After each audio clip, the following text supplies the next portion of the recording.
Hey everyone, welcome back. Today I'm going to share with you finally the low oxalate bread recipe that I make. And I do this every couple of weeks and I store them in batches in the freeze because I just prefer it then. I can just pull a couple of slices out when I have some soup, and I toast this particular bread. If you're going to have it fresh, like all these low oxalate breads, they tend to kind of firm up fairly quickly. So you want to kind of have it fresh not long after it's cooked, really, or within a couple of days. It will last a few days in the fridge, but from personal experience, I much prefer this toasted. If anyone else has got any better ideas of how to modify this, I'd certainly be interested. So yeah, let's share the ingredients. Okay, so we're going to use 2 eggs beaten, 1.5 cups of milk, 5 tablespoons of cold butter, 1 teaspoon of salt, 2 tablespoons of honey.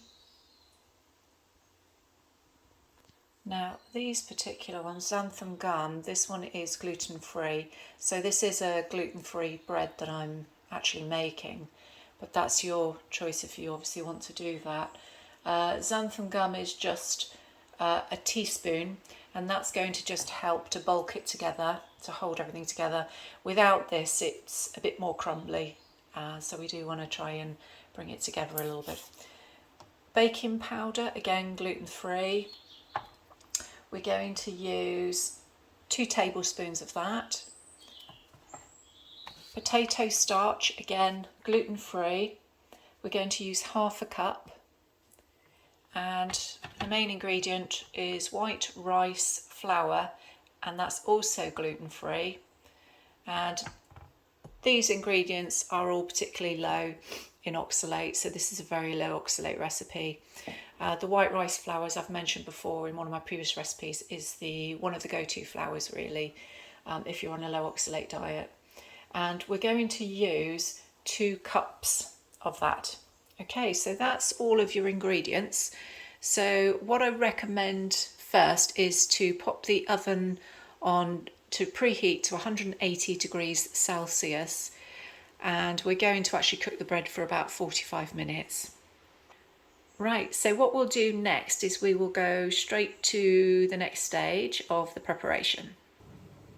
Okay, so if you get all the dry ingredients together, and we're going to pop them into a bowl first. So starting with 2 cups of the white rice flour. There we go.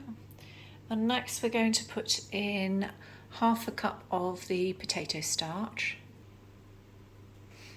Okay, and then 1 teaspoon of salt. Just place that in. Then we're going to use the xanthum gum, and we're going to pop a teaspoon of that in, and use 2 tablespoons of baking powder. There we go. Okay, so that's all the dry ingredients. So let's just give it a bit of a stir. Okay, and then we're going to add all the wet ingredients.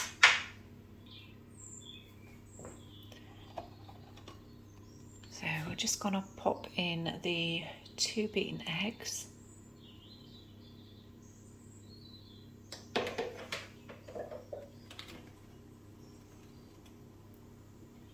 The 1.5 cups of milk.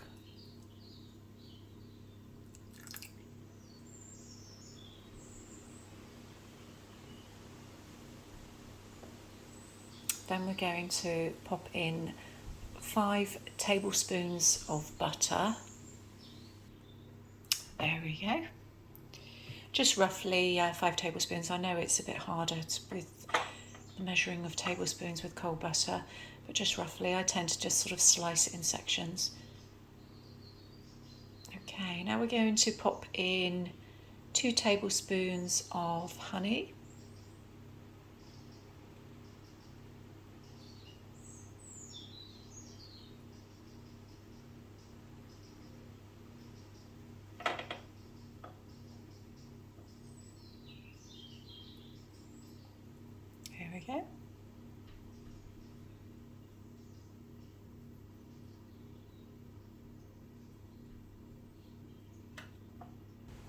So once you've popped all of those in with the dry mixture, just give it a really good mix and stir. Just allow the ingredients just to all combine.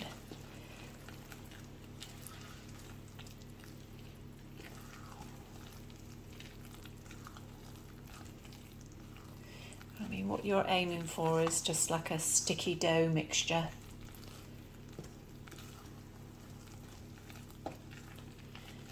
So I'm just going to give this a thorough stir a minute. And what you're after, as I say, is quite a thick mixture, sticky mixture. And don't worry if there's still little bits of butter. That will just melt in the process. That's absolutely fine. Okay, so once you've got your mixture, what you want to do is pop that one aside, and we're going to get a loaf tin, and we're going to grease that using some greaseproof paper and just a little bit of something just so it can stick to the actual pan. So this is roughly the size loaf tin you want, which is about 9 inch by 5 inch. And a piece of greaseproof paper, it doesn't have to be exact, as long as it will fit inside here. And just a little bit of coconut oil just to grease the bottom and around the sides. So I'm just going to pop the coconut oil in just very lightly, just around the sides and the base of the tin. There we go, just lightly greased, just enough for the greaseproof paper to be able to stick down. Okay, then we're going to just roughly pop the greaseproof paper. I'll need 2 hands for this, but I'll show you what I've done after. So we're going to pop that, just shape it around the actual tin. Here we go, and this is roughly what you'll have left. So just going to chop any excess with some scissors around the top and just flatten in the sides with the creases just to try and give it as, I mean, you can be a bit more precise, but you know, it doesn't have to be perfect. There we go, just so it will stay in there. So now what we're going to do is we're going to put the dough mixture inside the tin. There we go.